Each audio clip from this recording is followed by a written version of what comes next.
नमस्कार, मैं हूं नमिता। एक बार फिर से आप सभी का बहुत बहुत स्वागत है हमारे इस सेगमेंट में। फ्रेंड्स, जैसा कि आप जानते हैं, हमारे पिछले एपिसोड्स में हम आपको दिखा चुके हैं रेकी के बारे में। रेकी द हीलिंग थेरेपी, जिससे कितने ही लोगों को बहुत सारे लाभ पहुंचे। उनकी क्रोनिक डिजीज़, जिसके बारे में कहना ये होता है कि उसे कभी भी जड़ से मिटाया नहीं जा सकता है। जैसे बात आ गई स्पॉन्डिलाइसिस की, पैरालाइसिस, किडनी में भी कितने ही लोगों को आराम मिला। इंसोमिया, नींद ना आना, डिप्रेशन, रोग तो अनेक थे बट फायदे उन्हें पहुँचे सिर्फ एक रेकी से। और इस बारे में आपके बहुत सारे कॉल्स हमारे पास आए, बहुत सारे जिज्ञासा भरे प्रश्न हमारे लिए आपने लिखे। तो वो सब जानने के लिए, आपकी जिज्ञासा को शांत करने के लिए एक बार फिर से हम हैं अलीपुर के रेकी केंद्र में, और हमारे साथ एक बार फिर से हैं रेकी के ग्रैंड मास्टर डॉक्टर अमर। चलिए उनसे बातें करेंगे और रेकी किस तरह इन बीमारियों में लाभ पहुंचाता है, डेप्थ में और डिटेल्स में इसके बारे में जानेंगे। हेलो सर, बहुत बहुत स्वागत है आपका एक बार फिर से हमारे इस शो में। बहुत बहुत धन्यवाद कि आपने आज हमको फिर से मौका दिया कि आपसे रेकी के बारे में बात करें। सब बहुत सारे कॉल्स हमारे पास आए और सबके जिज्ञासा भरे प्रश्न ने हमें भी कंफ्यूज सा कर दिया है। रेकी कैसे ये वर्क करता है, इतनी सारी बीमारियां कैसे ठीक हो पाती है, इस बारे में हमें थोड़ा डिटेल्स में बताएं। रेकी के बारे में आगे की जो एपिसोड्स हुई उसमें कुछ कवरेज इन लोगों ने जो की, आपने ताज़ा टीवी ने, आप दर्शकों ने कुछ देखा होगा। बहुत सिंपल, सीखना बहुत आसान, एक बच्चा भी सीख ले, हाउसवाइफ सीख लें, कोई बैकग्राउंड की ज़रूरत नहीं। एनर्जी हाथ में मिलती 2 दिन के क्लास में और अनुभव होता है। रेकी का मतलब जीवन शक्ति, हाथ में अनुभव कर पाना। ये एक अजीब सी बात साउंड करती है, लेकिन कोई भी जो रेकी अटेंड करता है क्लास, वो इसको एक्सपीरियंस करता है और ये क्षमता सारी उम्र रह जाती है। ये एक अद्भुत आश्चर्य की बात प्रतीत होती है, लेकिन ऐसा ही होता है। फिर ये हाथ दोनों हीलिंग हैंड्स हो गए और अपने को छुआ, अपने कोई एनर्जी अपने भीतर जो प्रवाहित की तो सेल्फ ट्रीटमेंट हो गया। किसी और को छुआ, उनके शरीर में एनर्जी को प्रवाहित की तो उनकी ट्रीटमेंट हो गई। बस कोई ख़राब, कोई हार्मफुल इफ़ेक्ट रेकी में नहीं होता, दवा या कोई और इस तरह की कोई कंडीशन नहीं, सिर्फ 2 हाथ और सारी उम्र चिकित्सा कर पाने की क्षमता। देखिए, आज मेडिकल साइंस बड़ी तरक्की पे, बहुत रिसर्च हुआ है और डॉक्टर्स एक बात पे निश्चित पहुंच गए हैं, एक जगह पे, एक कंक्लूजन पे, कि 90-95% क्रॉनिक डिजीज़ जो है उसकी बैकग्राउंड जो है वो मन से है। आप चाहे हार्ट प्रॉब्लम को लेके जाएं, डायबिटीज़ को लेके जाएं, स्ट्रोक को लेके जाएं, स्पॉन्डिलोसिस को लेके जाएं, अल्सर को लेके जाएं, कैंसर को लेके जाएं, हर बीमारी का मूल कारण डॉक्टर बताते हैं टेंशन। टेंशन मतलब मन की वो अवस्था जहाँ पे आप खुश नहीं हैं और चिंतित हैं। मैंने आपसे सिर्फ बताया कि रिसर्च ये कहता है कि बीमारियाँ मन से आती हैं। अब इसको थोड़े गहराई में जाएं, ये क्या मतलब हुआ? बीमारी जिसको हम फिजिकल सेंस में देखते, वो तो हुआ सिम्टम। आज किसी को अल्सर है तो वो एक सिम्टम है, होने की वजह कहाँ? मन में वो टेंशन, या जिस बात को लेके आप खुश नहीं हैं, कुछ ऐसी बातें जो आप में सप्रेस्ड हैं, आप उसको फोर्सफुली स्वीकार कर रहे हैं, ये सब बातें अल्टीमेटली एक डिजीज़ का शेप लेती है। तो ये जो बात मैंने कही कि मन से जुड़ा शरीर, अपने भीतर जो एक हीलिंग मेंटेनेंस की जो इंटेलिजेंस है कट जाए, अपने आप ठीक होने लगता। कोई प्रॉब्लम हो जाए, कोई बीमारी हो रही है तो उससे शरीर लड़ता है। ये कौन बताता है? वो इंटेलिजेंस, उस इंटेलिजेंस की बात कर रहे हैं।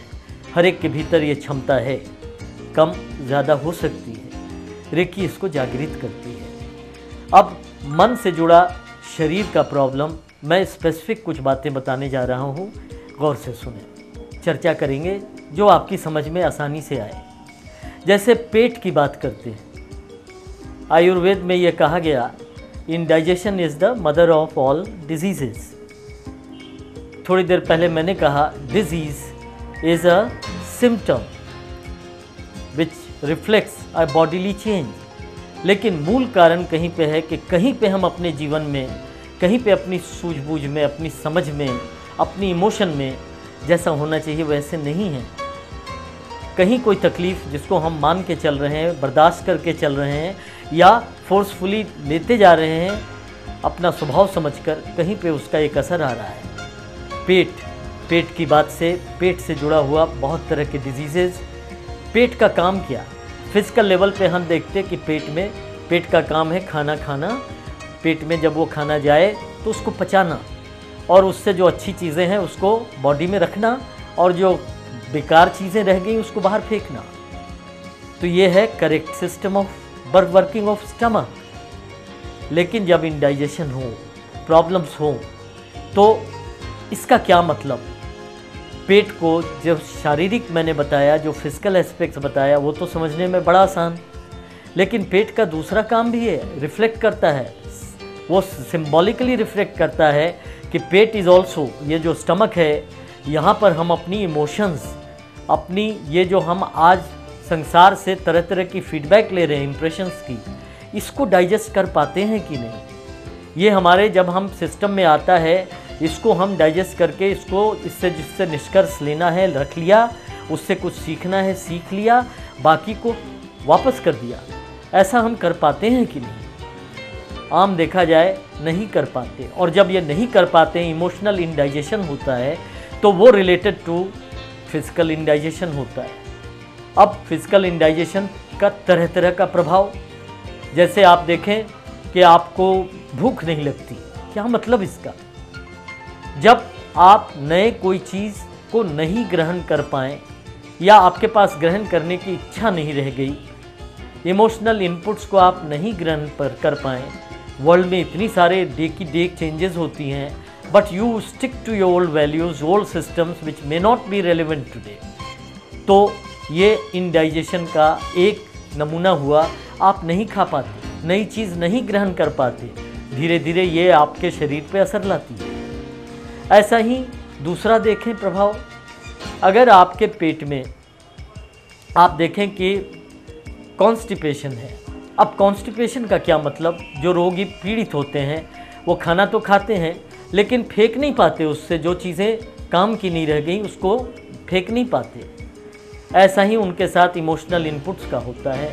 वो उस चीज़ों को जिसको कि उनकी ज़रूरत नहीं रह गई वो जमा करके रखते हैं।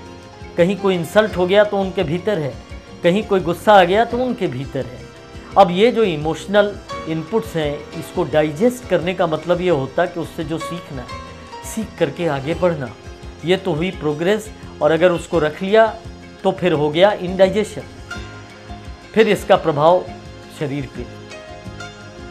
तो इस तरह से कॉन्स्टिपेशन की बात को, ये छोटी छोटी दो एक बातें मैंने शुरू की हैं, जड़ से देखा जाए तो बहुत सी बातें आएंगी। जो मैंने अब तक बताया उसका निष्कर्ष ये कि जैसे फिजिकल इनपुट्स हैं वैसे ही इमोशनल इनपुट्स होती हैं और उनको डाइजेस्ट कर पाना प्रोग्रेस है। उसको अगर हम डाइजेस्ट नहीं कर पाएँ तो वो इमोशनल पेन देगा और अल्टीमेटली डिजीज़ का रूप धारण करेगा।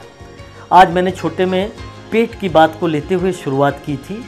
अब ख़त्म करने के पहले मैं आपको ये ज़रूर बताना चाहूँगा कि इतना आसान नहीं अपना स्वभाव में परिवर्तन लाना, अपनी थिंकिंग में परिवर्तन लाना। ये कैसे संभव? लेकिन रेकी में क्यों इस चीज़ को जड़ से हम कहते हैं कि निदान हो सकता, कि रेकी में स्वभाव परिवर्तन हो सकता है। बहुत कॉमन है, जहाँ पे चिंता आम रहती थी ऐसे लोगों का स्वभाव बदल जाए और पॉजिटिव हो जाएं, या बात बात पे गुस्सा आता था अब नहीं आता है, ये बातें आम देखने को मिलती हैं। फिर रेकी आपकी स्ट्रेस को हटाता है, आपका जो टेंशन का स्वभाव है उसको दूर करता है। तो 2 दिन के क्लास में ये संभव हो सकता है। 2 दिन में जब आप रेकी सीखने को आते तो ये शक्ति आप प्रवाहित कर पाते, very positive energy, life energy, जो बहुत बड़ी क्वांटिटी में आप अपने भीतर प्रवाहित कर सकते। और फिर ये शक्ति आपके दोनों हाथों में आती, फिर अपने हाथ को अपने शरीर पे रखते और प्रवाहित करते। जहाँ ज़रूरत शक्ति वहाँ जाएगी। ज़्यादा से ज़्यादा जब पॉजिटिव एनर्जी जाएगी तो आपके एटीट्यूड में परिवर्तन होगा और मूल से फिर रोग को दूर करने का काम शुरू हो जाता है रेकी में। जो बातें कही जाएं और एक्सपीरियंस की जाएं बहुत फ़र्क होता है। 2 दिन का रेकी का क्लास जो सारे जीवन याद रहे, अद्भुत एक्सपीरियंसेस हों, अद्भुत क्षमता लेके जाने की बात। 2 दिन का ये क्लास रेकी केंद्र में 17 और 18 फरवरी को है। ज़रूर आइए और एक्सपीरियंस कीजिए, अपने लाइफ में एक बदलाव लाइए, खुशी की तरफ ये आपको ले जाएगी। You are welcome. Thank you very much sir, thank you very much doctor Amar Kumar ji. आपने बहुत अच्छे से हमारे जो व्यूअर्स देख रहे हैं उनका मार्गदर्शन किया और साथ ही बहुत ही गुड बातें उन्हें बताई और उनकी जिज्ञासा थोड़ी तो तृप्त हो ही गई होगी। Thank you very much. और हमारे जो व्यूअर्स वहाँ पे देख रहे हैं, आई फील अब तक आपको बहुत ही संतुष्टि मिल चुकी होगी। बहुत सारी इन्फॉर्मेशन, डिटेल्ड इन्फॉर्मेशन आपको मिले रेकी के बारे में। आज तो डॉक्टर अमर कुमार जी ने स्टमक से रिलेटेड बीमारियों के बारे में आपको बताया, उसके कारण बताया, उसका निदान बताया। आगे भी हम इसी तरह बहुत सारी बीमारियों को लेके चर्चा करते रहेंगे, उसके कारण, उसके निदान के बारे में। और जैसा कि डॉक्टर अमर जी ने कहा, 17 फरवरी एंड 18 फरवरी को यहाँ पे रेकी केंद्र में रेकी के क्लासेस होंगे। एक्सपीरियंस करिए, बहुत ही मैजिकल एक्सपीरियंस होगा और साथ ही आपको आत्मसंतुष्टि ज़रूर देगा। आज के लिए बस इतना, अगली बार फिर से आपसे मुलाकात होगी। तब तक मुझे यानी नमिता को दीजिए इजाज़त। Bye bye and take care.